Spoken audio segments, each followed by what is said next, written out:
فرعون کو اس نے وہ خواب دیکھ لیا تھا کہ ایک ستارہ اٹھے گا اور پھر وہ گرے گا تو میری ساری سلطنت کو تباہ کر دے گا۔ نجومیوں سے اس نے پوچھ لیا، اس نے کہا کہ ایک بچہ پیدا ہوگا جو تیری سلطنت کو تباہ کرے گا۔ چاہیے تو یہ تھا کہ وہ توبہ کرتا، لیکن اس نے کیا کیا کہ اس نے بچوں کو قتل کرانا شروع کیا۔ یذبحون ابناءکم، ذبح کرا دیتا تھا تمہارے بیٹوں کو اور بچیوں کو وہ زندہ رکھتا تھا۔ اللہ تبارک و تعالیٰ کی قدرت دیکھیے، رب بڑا ہی کریم ہے۔ آپ یقین کریں مولا کے دینے کے انوکھے ہی انداز ہیں۔ یعنی حضرت موسیٰ کوہ طور کے پاس آگ لینے جائیں تو اللہ تبارک و تعالیٰ پہلی وہی فرما کے نبی بنا لے۔ بھائی حضرت یوسف کو کنویں میں ڈالیں تو رب وہاں سے نکال کے مصر کا حکمران بنا دے۔ وہ بڑا ہی بے نیاز ہے۔ مولا کے دینے کے انداز بڑے ہی انوکھے ہیں، وہ بڑے انوکھے انداز میں نوازتا ہے۔ تو حضرت موسیٰ جب پیدا ہوئے تو ان کی والدہ نے پتہ کیا کیا، ان کو ایک صندوق میں بند کر کے دریا میں بہا دیا۔ اب دریا میں بہتے جا رہے ہیں تو ماں تھی تو پریشان بھی ہو گئی، ان کی ہمشیرہ کو کہنے لگی ذرا دھیان رکھنا کدھر جاتے ہیں۔ حضرت موسیٰ علیہ السلام دریا میں بہتے بہتے نا فرعون نے نا دریا کے کنارے مکان بنایا ہوا تھا۔ آپ کو پتہ ہے بادشاہوں کا ذوق ہوتا ہے، آج کل ہمارے جو حکمران ہیں انہوں نے اس کا نام فارم ہاؤس رکھا ہوا ہے، میرا فارم ہاؤس، اور پرانے زمانے میں لوگ ڈیرا کہتے تھے۔ تو اس نے بھی اس طرح کا فارم ہاؤس بنایا ہوا تھا۔ وہاں پہ حضرت موسیٰ علیہ السلام تیرتے ہوئے تابوت کے اندر صندوق کے اندر جا رہے ہیں۔ فرعون اور ان کی بیوی حضرت آسیہ بے اولاد تھیں، بڑی تڑپ تھی بیٹے کی، وہ بھی وہاں کھڑی تھی۔ صندوق تیرتا ہوا آیا تو فرعون نے کہا کہ جاؤ پکڑ کے لاؤ دیکھو کیا ہے۔ جب وہ لے کے آئے نا تو آپ کی ہمشیرہ جو نگرانی کر رہی تھی پریشان ہو گئی کہ یہ تو اس کے ہاتھ لگ گئے، یہ تو اب مار ڈالے گا۔ لیکن جب خوبصورت اور چمکتا ہوا بچہ دیکھا تو بی بی آسیہ کہنے لگی یہ بنی اسرائیل کا ہے ہی نہیں، یہ تو پتہ نہیں کہاں سے بہتا ہوا یہاں آ گیا ہے، تو ایسے ہی چھوڑ، یہ پتہ نہیں کہاں سے آیا، رکھ نہ لیں رکھ نہ لیں۔ تو حضرت موسیٰ علیہ السلام وہ کہنے لگا نہیں انہی کے ہیں، موسیٰ علیہ السلام اسی کے ہیں۔ تو آسیہ کہنے لگی تیرے تو سر پہ نا بس بھوت ہی سوار ہو گیا، ہر وقت وہی لوگ تجھے یاد رہتے ہیں، یہ پتہ نہیں کہاں سے بہ کے آیا۔ اب رکھ لیا، مان گیا فرعون۔ آپ فرعون کے گھر میں جو اس لیے بچے مروا رہا تھا کہ میری سلطنت حضرت موسیٰ پیدا نہ ہو جائیں، تو اسی کے گھر میں پرورش پانے لگے، اسی کے گھر میں۔ اب عورتیں منگائیں گئی دودھ پلانے کے لیے، تو حضرت موسیٰ علیہ السلام کسی بی بی کا دودھ نہیں پیتے، تو آپ کی ہمشیرہ نہ وہیں دائیں بائیں گھومتی رہتی۔ تو کہنے لگی جناب آسیہ سے کہ میں ایک بی بی کو جانتی ہوں، بڑی صاف ستھری ہے، مجھے امید ہے یہ بچہ اس کا دودھ پیے گا۔ تو فرعون کہنے لگا دوڑ کے لا، تو وہ اپنی والدہ کو لے کے آئیں تو حضرت موسیٰ نے فوراً دودھ پینا شروع کر دیا۔ فرعون کو پھر تھوڑا شک ہوا۔ ایک روایت یوں بھی لکھی ہے بعض لوگوں نے کہ فرعون ایک دن اٹھایا ہوا تھا حضرت موسیٰ کی ابھی تھوڑی سی عمر تھی، تو آپ نے اس کی داڑھی پکڑ کے تو ایک گھونسا دے مارا، جلالی تو شروع سے ہے نا۔ تو کہنے لگا آسیہ تو مان نہ مان یہ بچہ وہی ہے۔ تو حضرت بی بی آسیہ کہنے لگی کہ تجھے غلط فہمی ہے، یہ وہ نہیں ہے۔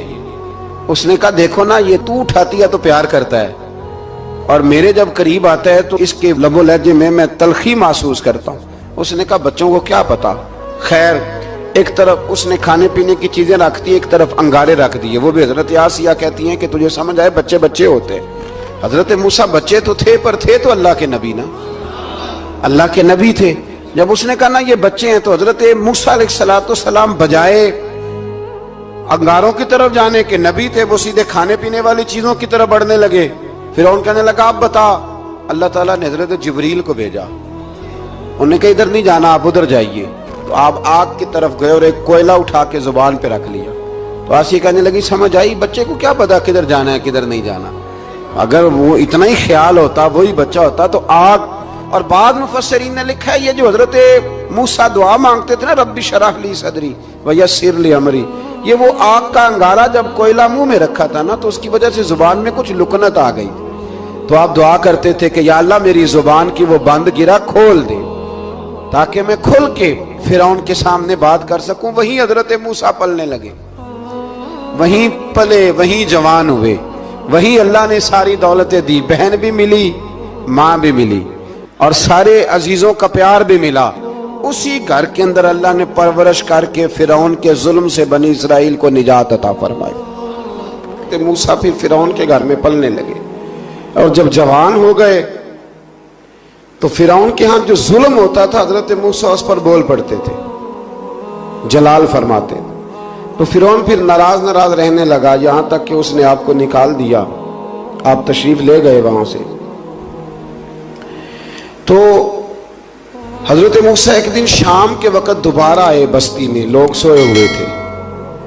تو دو آدمی, ایک بنی اسرائیل میں سے اور ایک فرعون کی اپنی قوم میں سے, وہ دونوں آپس میں جھگڑ رہے تھے. لیکن وہ جو حضرت موسیٰ کی بنی اسرائیل کی قوم کا شخص تھا, اس پر وہ قبطی, وہ جو فرعون کے قریبی لوگوں میں سے تھا, وہ ظلم کر رہا تھا اور بوجھ اٹھانے کی بات کر رہا تھا. اب اس نے حضرت موسیٰ کو پکارا کہ یہ دیکھے میرے ساتھ کس طرح کی بات کر رہا ہے. تو حضرت موسیٰ کا ارادہ بھی نہیں تھا, آپ نے بس اس کو سمجھایا, پر کچھ لوگوں کو سمجھ. تو حضرت موسیٰ نے پھر ایک مکہ مارا, ایک گھونسا مارا, صرف ایک ہی. یہ کئی تگڑے اور دلیر اس طرح کے بھی ہوتے ہیں کہ گھونسا ایک بھی برداشت نہیں کرتے. وہ ایک مارا, آدمی دھڑام سے زمین پہ گرا اور ماری گیا. حضرت موسیٰ کا ارادہ نہیں تھا لیکن وہ مر گیا. حضرت موسیٰ علیہ السلام نے اس بات پر اپنے رب سے استغفار بھی فرمائی. قرآن کہتا ہے کہ انہوں نے معافی چاہی کہ اللہ میرا ارادہ نہیں تھا. بہرحال اگلے دن نا حضرت موسیٰ دوبارہ آئے. وہ سنا کرتے تھے نا ہم کہ بیوقوف دوست سے عقل مند دشمن بہتر ہوتا ہے. وہ کم از کم دشمنی تو عقل مندی سے کرتا ہے نا, لیکن جو بیوقوف دوست ہو بیوقوفی. حضرت موسیٰ دوبارہ آئے تو وہ بنی اسرائیلی اگلے دن کسی اور سے جھگڑا کر رہا تھا. پھر اس نے مدد کے لیے پکارا تو حضرت موسیٰ کہنے لگے مجھے لگتا یہ ہے کہ تیری عادت ہے, تو خود بڑا جھگڑالو ہے, تو نے روز نیا جھگڑا شروع کیا ہوتا ہے. حضرت موسیٰ جب اس کی طرف بڑھے نہ ڈانٹنے کے لیے تو اس نے شور کرنا شروع کر دیا, کہنے لگتا ہے جس طرح آپ نے اسے کل قتل کیا تھا مجھے بھی قتل ہی کریں گے. یہ انسانوں کا مزاج ہے کہ آپ جب تک کسی کے طبیعت کے مطابق چلیں گے وہ راضی رہتا ہے, اور ذرا آپ اس کی طبیعت سے ہٹتے ہیں تو وہ شور کرتا ہے. اس نے کہا جی آپ مجھے بھی لگتا ہے ماریں گے. حضرت موسیٰ کلیم اللہ علی نبینا علیہ السلام کے بارے میں جب اس نے شور کیا تو بات پھر فرعون کے دربار تک گئی. وہ تو پہلے ہی بہانہ تلاش کر رہا تھا. اس نے کہا ڈھونڈو, پکڑو اور معاذ اللہ شہید کریں گے. کسی نے آ کے خبر دی کہ آپ یہاں سے ہجرت کر جائیں, اس لیے کہ آپ کے لیے یہاں حالات درست. اور بھائی یہ چھوڑ دیا کریں بات کہ فلاں آدمی کے حق میں فلاں جگہ حالات کیسے خراب ہوئے, تو نبی کریم علیہ السلام مکہ چھوڑ کے کیوں آئے, حضرت موسیٰ علیہ السلام نے ہجرت کیوں فرمائی. یہ ایک ایسی عجیب بحث ہے جس کو لوگ بلا وجہ چھوڑ دیتے, بلا وجہ چھیڑ دیتے. اور بالخصوص ایک خاتون نے ایک دفعہ مجھے پیغام دیا تو میں بڑی اس کی بات سن کے مجھے عجیب لگا. وہ کہنے لگی کہ دوسری جگہ میری شادی ہوئی ہے, مجھے طلاق ہو گئی تھی, تو مجھے ایک تانا روز سننے کو ملتا ہے تو اتنی اچھی ہوتی تو وہاں نہ رہ لیتی. تو بھئی یہ کوئی تانے والی بات ہے؟ کوئی ضروری ہے کہ بیوی غلط ہوتی ہے تو طلاق ہوتی ہے؟ اللہ کے محبوب علیہ السلام کی دو صاحبزادیوں کو ابو لہب کے دو بیٹوں نے طلاق بھیج دی تھی, کس کی غلطی تھی؟ تو آپ کیا کہہ سکتے ہیں یہاں کیوں طلاق؟ تو اتنی جلدی بات تھوڑی کر دیں گے آپ, تھوڑی احتیاط فرمائیں بولنے میں. تو حضرت موسیٰ علیہ السلام وہاں سے نکلے اور آپ مدین کی طرف چلے گئے. مدین وہ علاقہ تھا جہاں فرعون کی حکومت کوئی نہیں تھی. حضرت موسیٰ جیسے ہی وہاں پہنچے تو ان کے اندر ایک جذبہ تھا, ظلم ہوتا نہیں دیکھ سکتے تھے. جب وہاں پہنچے تو انہوں نے دیکھا لوگ اپنے اپنے جانوروں کو گھاٹ پہ پانی پلا رہے ہیں اور دو خواتین ہیں وہ بالکل پیچھے کھڑی ہیں. تو حضرت موسیٰ کلیم آگے بڑھ کے کہنے لگے تم کیوں نہیں پانی پلاتی؟ تو وہ کہنے لگی ہمارا بھائی کوئی نہیں, باپ ہمارا بوڑھا ہے. اللہ اکبر. مجبوری یہ ہے, ہم ہیں بھی پردہ دار گھرانے کی, مجبوری ہماری یہ ہے کہ جب تک یہ سارے لوگ پانی پلا نہیں لیں گے اتنی دیر تک ہماری باری نہیں آئے گی. تو حضرت موسیٰ کلیم اللہ علیہ السلام فرمانے لگے اچھا یہ بات ہے تو جانور مجھے دو.